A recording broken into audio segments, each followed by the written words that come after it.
thanks for joining us. Thanks for having me. So I'm excited to hear about your whole journey through this process.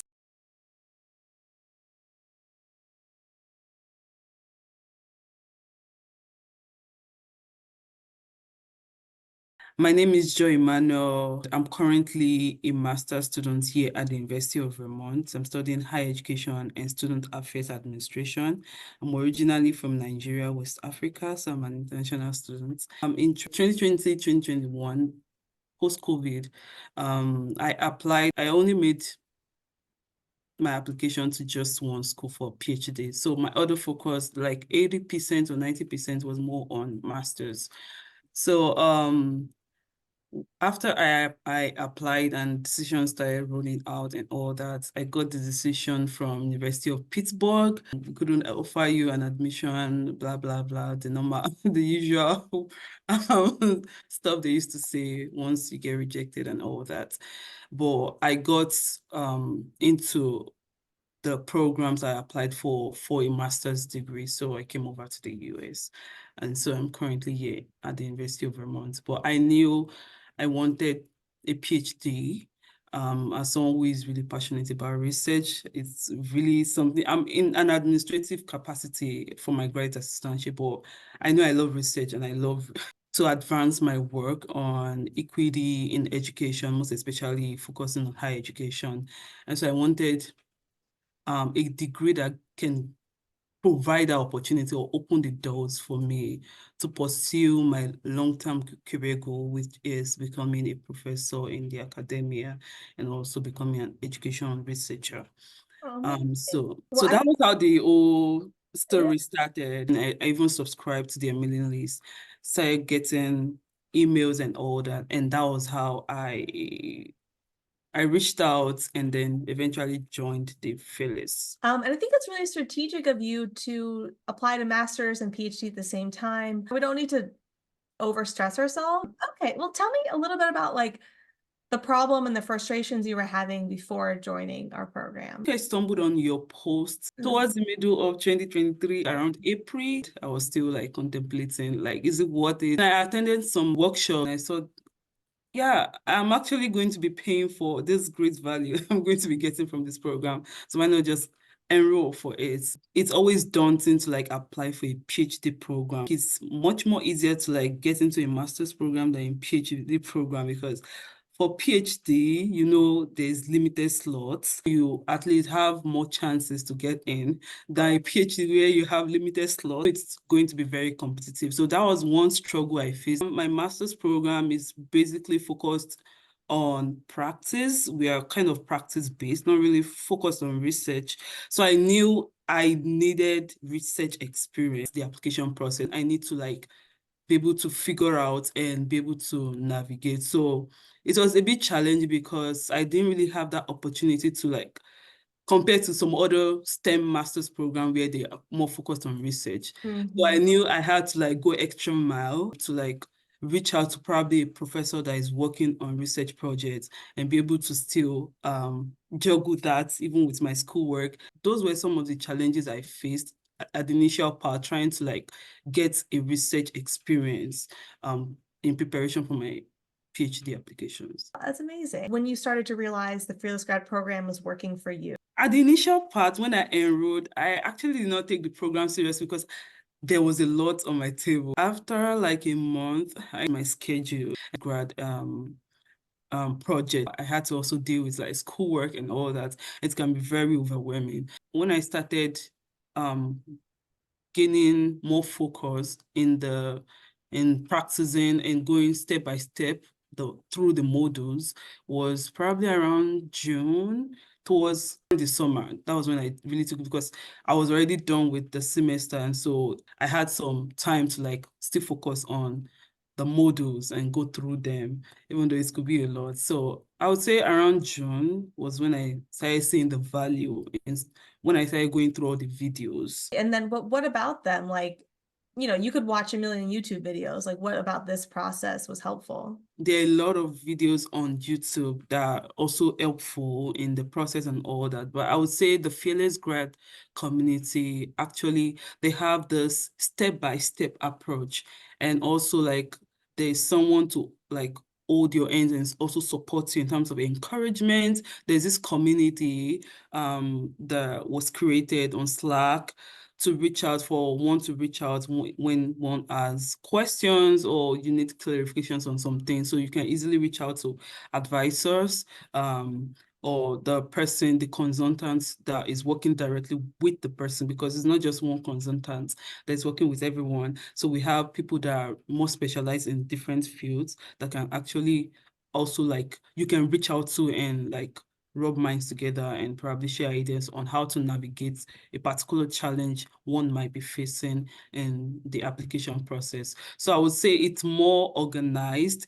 You have community to fall back on, you have community that support you. There are different sections. I love the fact that you kind of arrange this Slack community to like, there's one that focuses on like connection, and there's one that focuses on the different aspects of the modules. So you know where to go to when you need help. Could you talk a little bit about did you network with faculty? How did that go for you? That was actually a big part in my application process. I don't think I ever networked the way I did for my PhD application before now. When I applied for my master's, I was only reaching out to graduate coordinators to like ask probably clarifying questions. But I knew connecting with faculty, most especially those you are seeing yourself working with during your doctoral program, plays a big role in what the decision process is going to look like for you, and eventually probably the decision on whether you're going to be accepted or rejected. I actually applied to over 10 schools, and though it wasn't easy, it wasn't easy on my part, but I had to intentionally reach out to all those professors that I saw their work aligned with mine, and not just like after the first connection, you just keep on reaching out and all that. And that was really helpful for me, because even after the first scheduling of meetings with the professors and all, I was still like reaching out through emails to ask questions, to just keep that conversation going and to just build a rapport. It's really played a big role in my success so far in my PhD application. Yeah, I believe it. Like, you're right. Not only did you start the ball rolling, but you kept the ball rolling, which is quite good. Okay. Yeah. What was the most like surprising thing either you learned about yourself or about the application process throughout this process?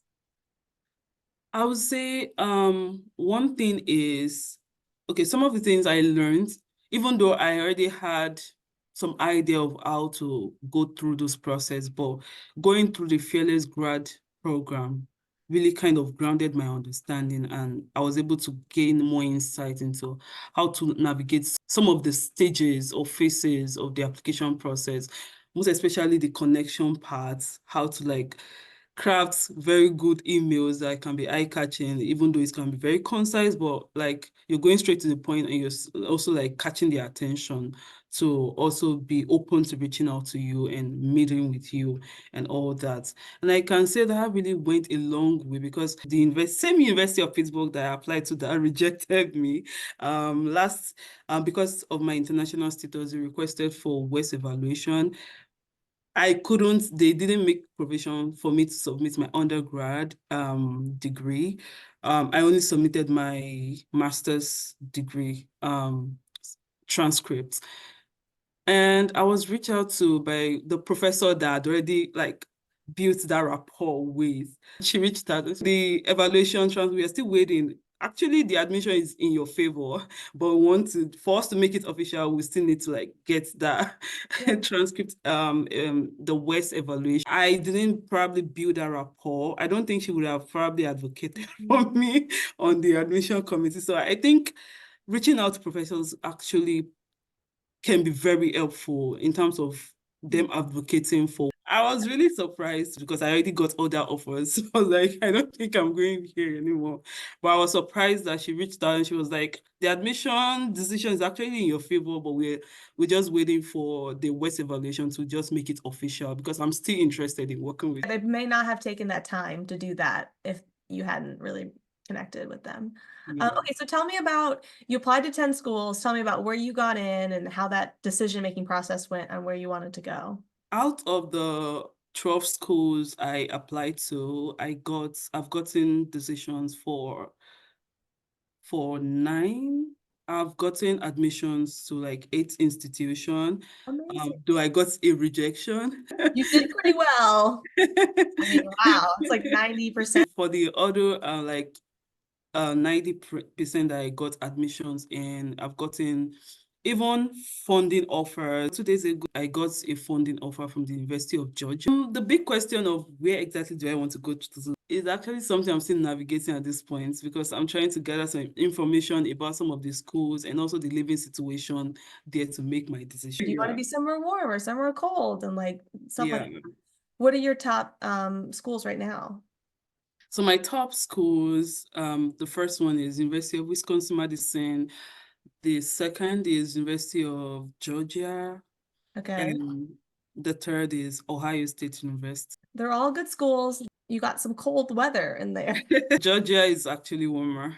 How does it feel to have these options, right? Did you think you were going to have this many options? I actually did not see it.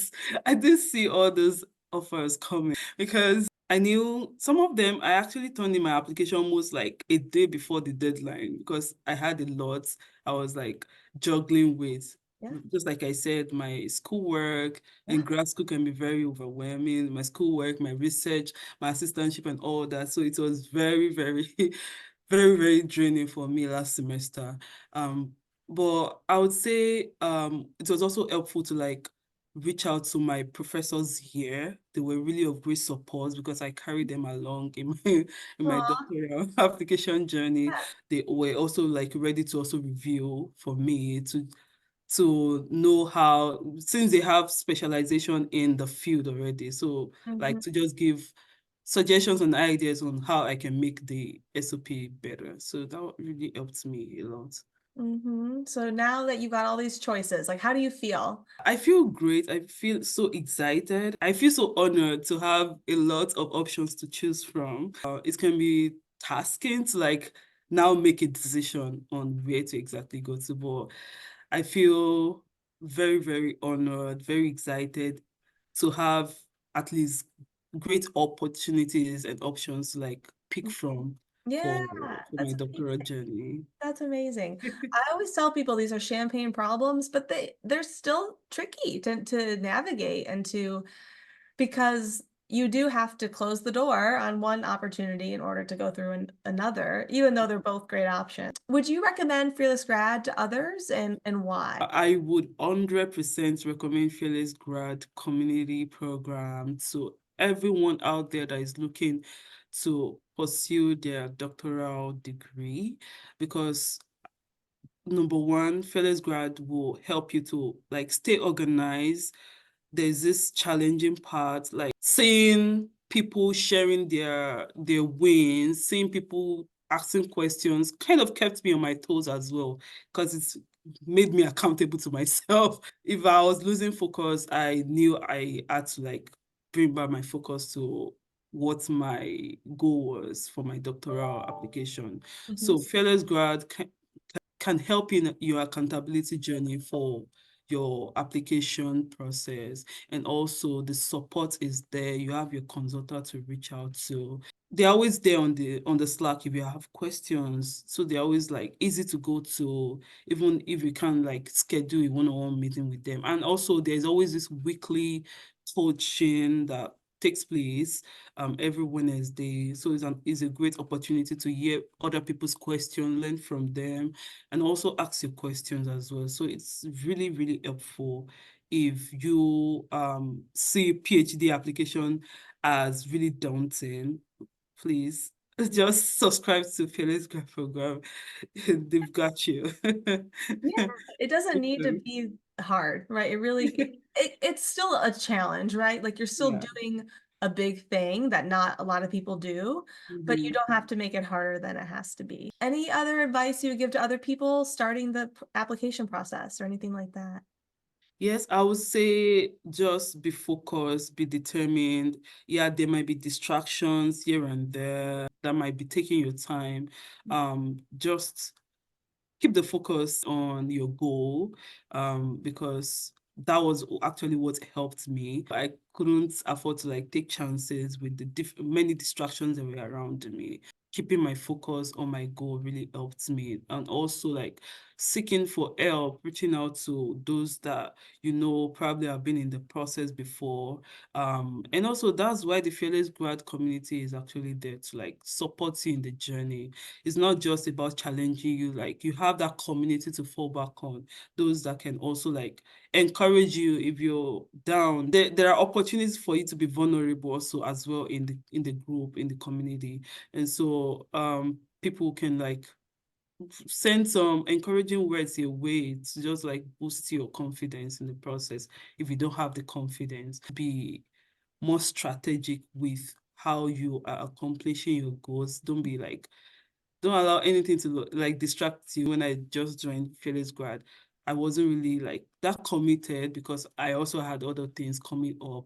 But know how to plan your time. If you're able to plan your time well, and you're able to also stick to the modules, because the modules kind of, they are like time sensitive. You can prioritize whichever one you feel are more relevant to your search process or others. It's very, very systematic in such a way that one step leads to the other in the process, and you're able to know how to navigate each part once you get to each stage or phase of the application Yes. process. Yes. What do you think the differentiator was for you on like why you were so successful? I was determined. Even in my current assistantship, I do a lot of emails and all that, and it can be very overwhelming.